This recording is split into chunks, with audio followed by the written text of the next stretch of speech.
Hello everyone, welcome. It's a pleasure to be here.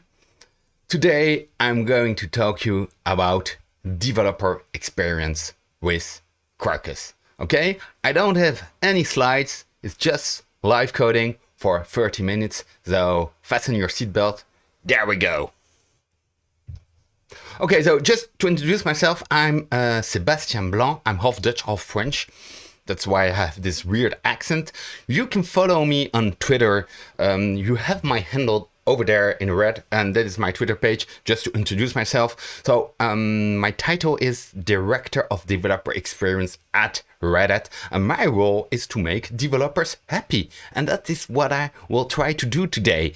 And I have a really good friend to help me to do this, which is called Quarkus. Okay, Quarkus is a Java stack to build your application targeted for the cloud.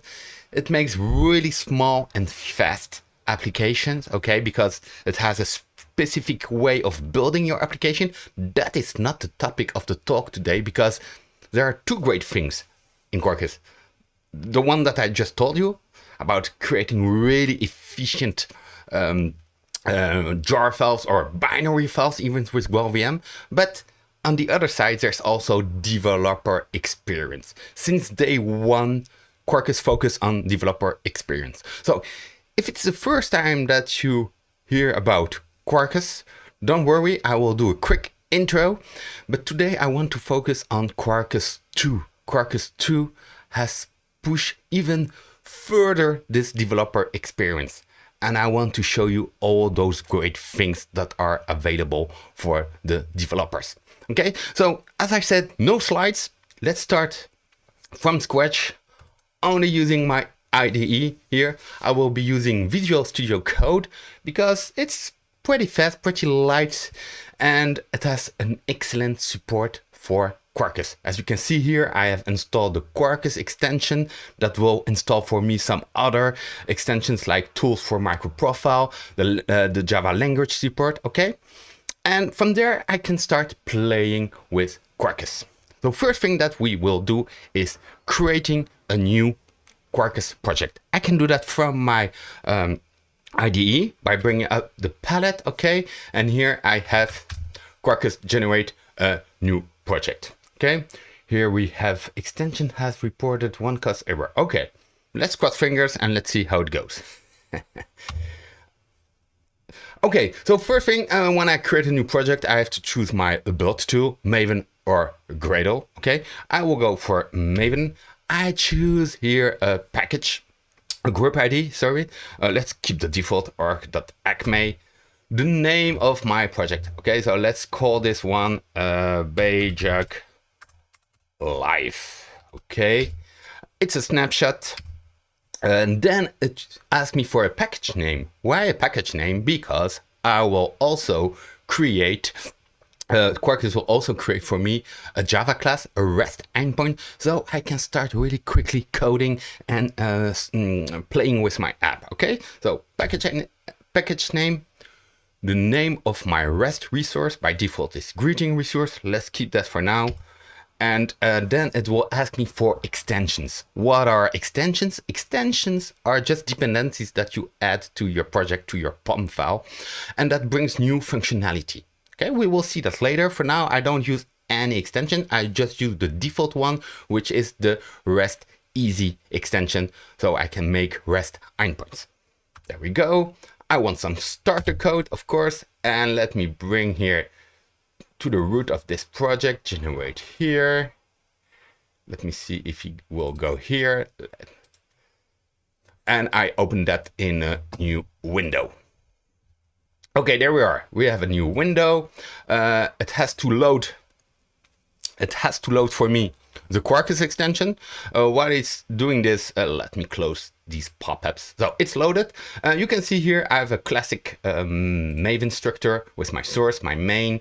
Here, if I go to Java, you can see I got this file that has been created for me, as I told you, Okay, a simple REST resource. If you know a bit JAXA REST, you see it's pretty simple here. It's listening on the path hello, and if I do an HTTP GET request, it will return me to the string hello REST easy. Okay, look at this. I have also some Docker files if I want, because in the end there's a big chance that I want to containerize my application to push it to Kubernetes, for instance. Okay, so Quarkus has already made for me some Docker files if I use Docker, because I could use Jib, for instance, or JCube, other tools, okay?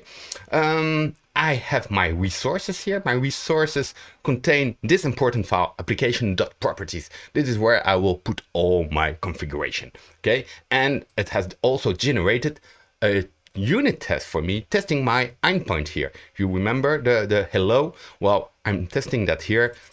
When get hello, it checks if I return hello REST easy. Cool. Okay, so this talk is about developer experience. So that means I'm developing locally my application. And for that, there's one thing to do when you have your new project is to start your project in dev mode. Okay, so let me just bring my favorite terminal here and let's start with Maven. Okay, Quarkus. Quarkus and dev. Okay, and that will start my application, compile my project, run it. Okay, so now it's running, but it will also listen to any changes that I will make to my project, and it will load it again. I won't have to stop my app and restart it. But let's see that live, okay? By the way, that's something that is since day one, okay? Don't worry, if you know already Quarkus, I will focus on Quarkus 2.x features later. But that is just a quick intro for people that discover Quarkus today, okay? So if I do a curl localhost 8080/hello, I'm just looking, I'm not in the front of the screen. No, it should be okay. That should return me hello REST easy. Let me just bring this one because it's nicer. Okay, let me do the curl again, curl localhost 8080/hello. There we go. Let's go back to our class here. First thing we can do here is something I learned is you don't need the trailing slash, okay? So we can remove that. Let's make sure it's still working. Yeah, it's still working. And here I can change this output here, saying hello Bajak, okay? And let me try that again. And here, hello Bajak. Okay, so you see here the live reload in action. And you might think, well, Sebi, that is not really impressive. You're just changing strings. Well, you know what? You can even do this. Let me add a new method. Here, I'm just copy pasting because I'm lazy. Let me add a new pass, so fr, and let me change the name that to bonjour, and here we will say bonjour Bijak, okay?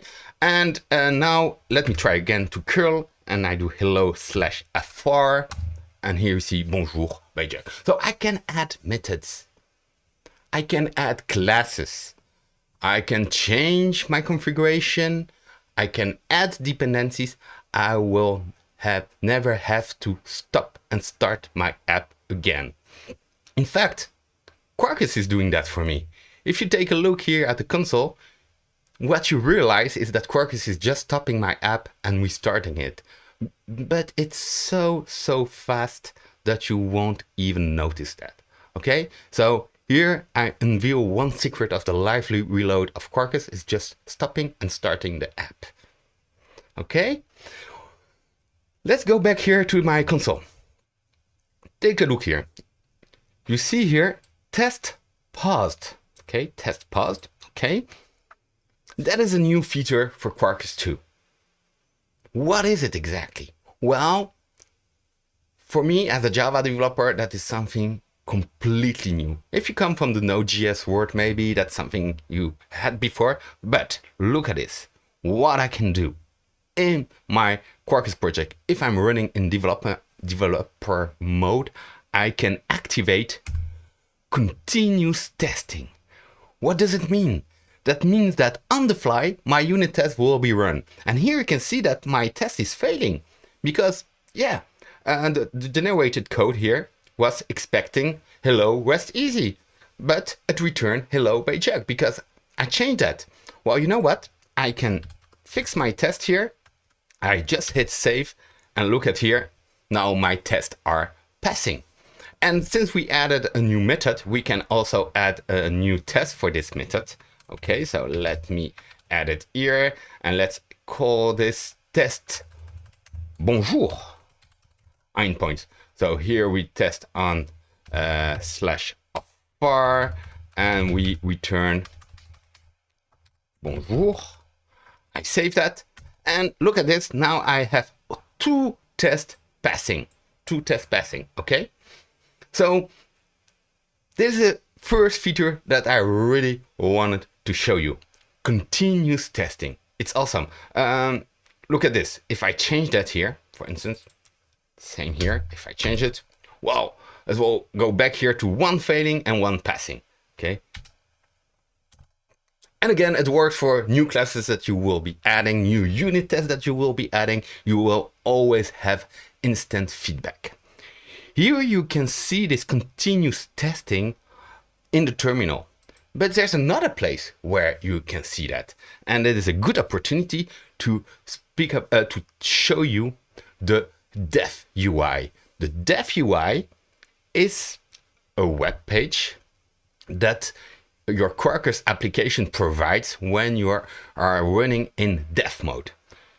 You can bring it up here just in your terminal by pressing D, okay, and that will open here a page. That is the Dev UI, okay. It loads here, it shows here all the extensions that you have. So by default, we have the configuration and arc extension. We will see later that we have more than that, okay. You can do a lot of stuff from here, but you can also look at this. You can also see here your test. So usually here I'm in presentation mode, so I have just one screen, but imagine you have two screens, one screen with your browser and one screen with your IDE.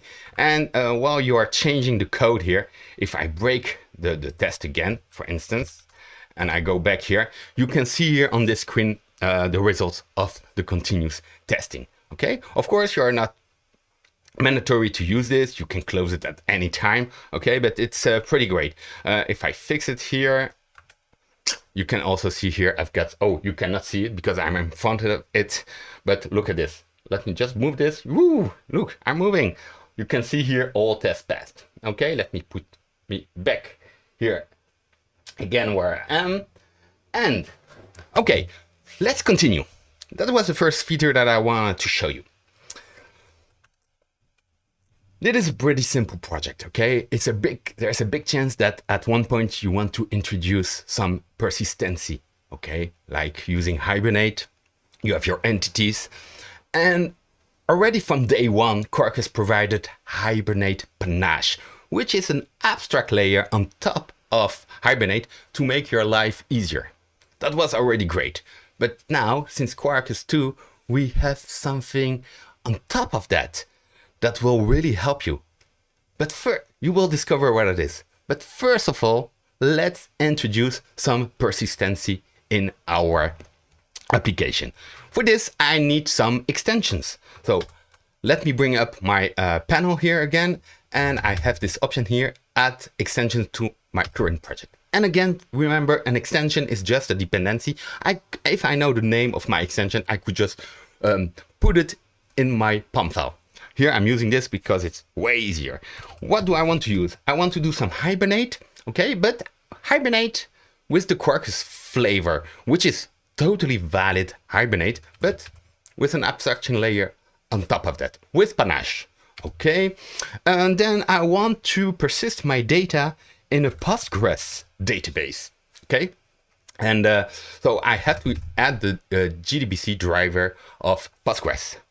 And finally, I will be manipulating my entities, serializing, hard for me to say that in French, in English, to JSON and back to object. So let me add something called REST Easy JSON B that will help me doing that.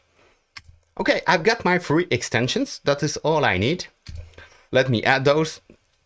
those has been added, and I can show you here. If we go to my POM file, you can see them here: Panache, Postgres, okay, and JSONB.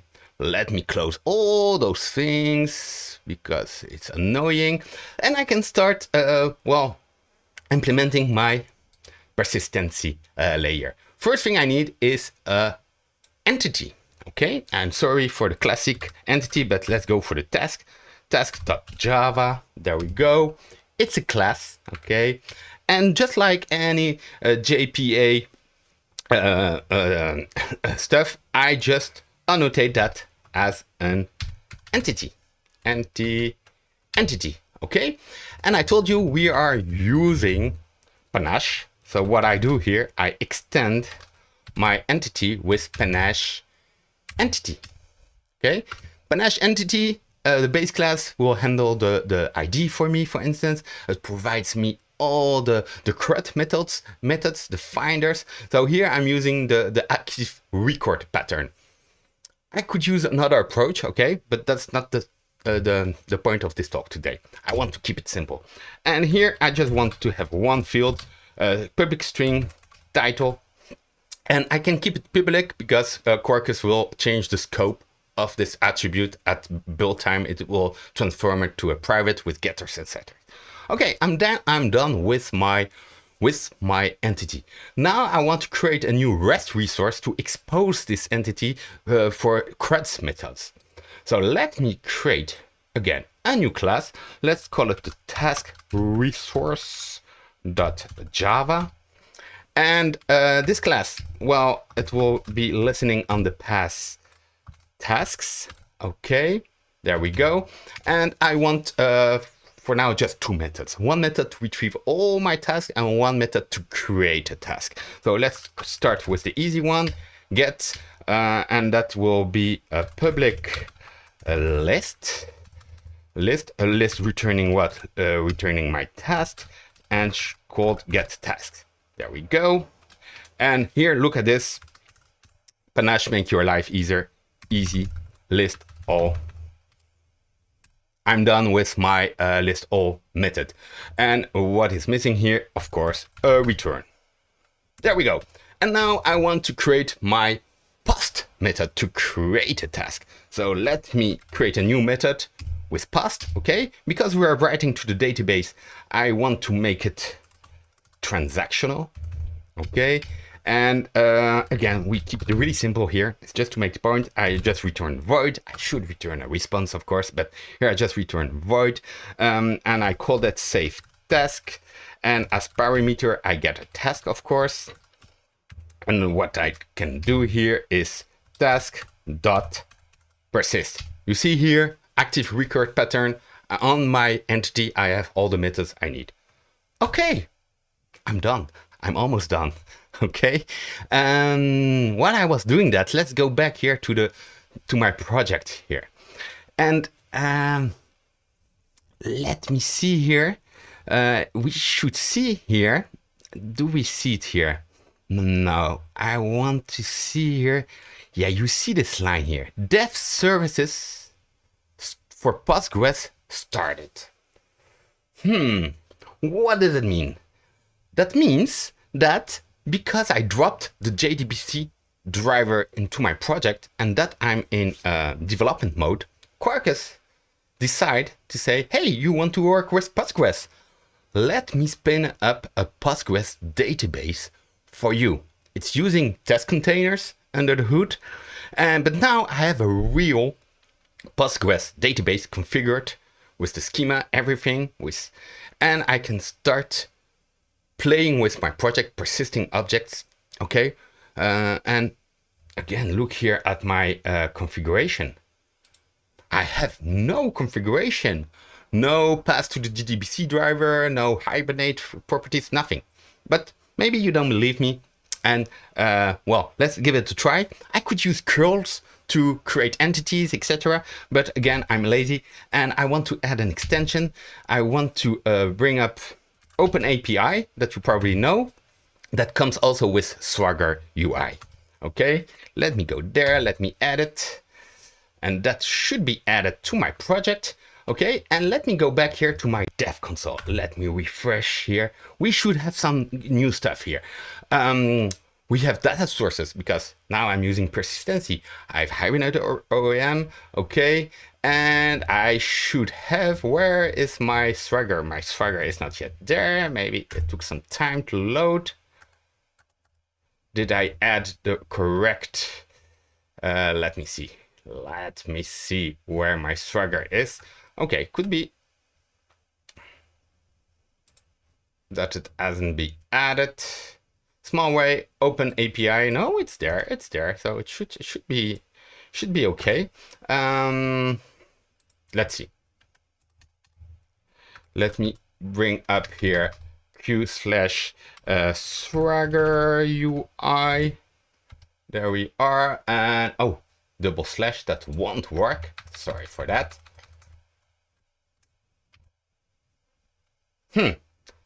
And here I have a small issue. Okay, happens, and I'm not. Oh, look at this. There's some problem executing. Okay, panache entity. You know what? I told you never have to stop, and but daemon gods are sometimes powerful, and I don't really mind because it's so fast to just start again the project, and that should be fine now. And honestly, you know that is a recorded video, and I'm not going to record a whole video again just because of this small bug. Okay, there we go. You can see here, you could see here the whale from Docker, meaning that my project is started. Let me go back here. Let me refresh, and now it should be good. Okay, now I got Swagger UI with all my endpoints, my task here, my get, and my post. So let's try the post. And I want to try it out. Okay. And I can remove the ID, and the title, I can make it the classic milk. Okay, and I execute that. Execute, and maybe I did it twice here. And now it has been persisted. Okay, I can test that here by doing this. Execute, and look at this. Yeah, I clicked twice. So I have to twice my milk task. But what you have to keep in mind is that this data has been persisted in a real Postgres database, okay? That is just running for me, not in some in-memory database, not a real Postgres database, okay? And that is great because if in the end, I know it will be running against a Postgres, well, I'm sure it's working as expected. And again, well, I had to stop once the application. I don't know what that bug was. I have to find it out, but it's great. Let me check the time, how much time I have left. Okay, I have 8 minutes left, which is awesome. Okay, because I can show you more stuff. That is the dev services. Dev services exist for the databases. So here I use it with Postgres. I could use it with MySQL. It will work the same. I think it works for H2 as well. For I think for MongoDB. Okay, but we have other dev services. Let's try one out, okay? And let's see what we can do. I've added persistency to my app. Now I would like to secure my app because that's really important, okay? Security is important. We developers hate it because it's complicated and it's boring, but you can make your life easier and add security to your project with Quarkus in an easy way. For that, I will be using an extension called OpenID Connect. OpenID Connect is the way to go those days to secure your apps, okay? In combination with an identity server. It could be Okta, it could be Ping, or it could be Keycloak, the best of them. No, I'm joking. Well, it's really great, but I work for the Keycloak team, so I'm always promoting Keycloak. Anyway, let's add this extension. I add the extension here, and here I look for OIDC. Okay, verify bearer access token and authenticate users with the authorization code flow. Yes, that's what I want. Let me add it and let me see how it goes here. So here it has to download some stuff. Okay. Oh yeah, that will be funny. Maybe he will have to download a lot of stuff. But since 2 days I have fiber, so that will go fast. Look at this here. Dev service. I'm pointing with my finger, but doesn't mean anything for you. Keycloak dev services. Maybe I have some dev services like I had for the database, but also for security. Let's find it out. If I go back here to my dev UI, okay, dev UI, what is a dev UI? Dev, is that something like that? No. So I'm lazy. I just open a new page from here. I press D. Oh, it's not yet there. Why is it not yet there? Because he's downloading a Keycloak server for me, a container, configuring it and starting it up. It's the first time, that would take some time, but it should be okay now. Took 30 seconds, I think, something like that. Okay, let me refresh that. And look at this. We should have now OpenID Connect. Provider Keycloak. So by default, you say, you want to do security? I give you a Keycloak server test page that simulates an SPA, a single page application. Okay, you can access the Keycloak admin, etc. You can log in. Okay, you can log in. It has created 2 users for me, Alice and Bob. Let's try to log in with Alice. So here I'm on my Keycloak server. And if I sign in, yeah.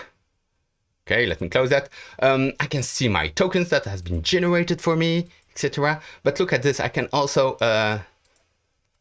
go again, test some endpoints. Here I want to test my hello endpoint with my access token. And here I get a 200. Okay, but you might think, well, Sebi, you didn't secure this page. That's true. Okay, so let me secure this page. And it is the one. There we go. And I go to my greeting resource. And how can I secure my page here? Well, if you are an old school Java developer like me, you should know this annotation, roles allowed. And here I say you must have the role user to access this application. Okay, that's cool. That means that if I open here a page and that I go to localhost 8080/hello, I should have a 401 because my page is secured now, right? But if I try it again with Alice, which is authenticated, well, I still get a 200. Okay, just you to believe me, if I replace that with the paycheck role that doesn't exist, I know that Alice don't have this role and that I try to access the token again. Look, I get a 403. I'm authenticated, but I'm not authorized to access this service. And again, I did 0 configuration. Okay, so I have only 2 minutes left. Okay, just keep in mind that those dev services, I show you that for databases, for security. You have it for Kafka as well. If you drop the Kafka messaging extension in your project, okay, and that you start playing with channels, topics, well, Quarkus will spin up a Kafka cluster just for you. Okay, in the new release of Quarkus 2.3, there's also no Neo4j dev services, meaning that if you are using Neo4j, it will spin up a Neo4j. InfiniSpan is also coming, and so a lot of stuff for developers. To be honest, it's really a pleasure every day to develop on Quarkus. I'm a developer. Even if now I'm a developer advocate, but I write a lot of demos and I do a lot of presentation like this. And every time it's such a pleasure to work with Quarkus. And yeah, that's it. I hope you enjoyed this talk and that you learned new stuff. Let me go back to the big screen here.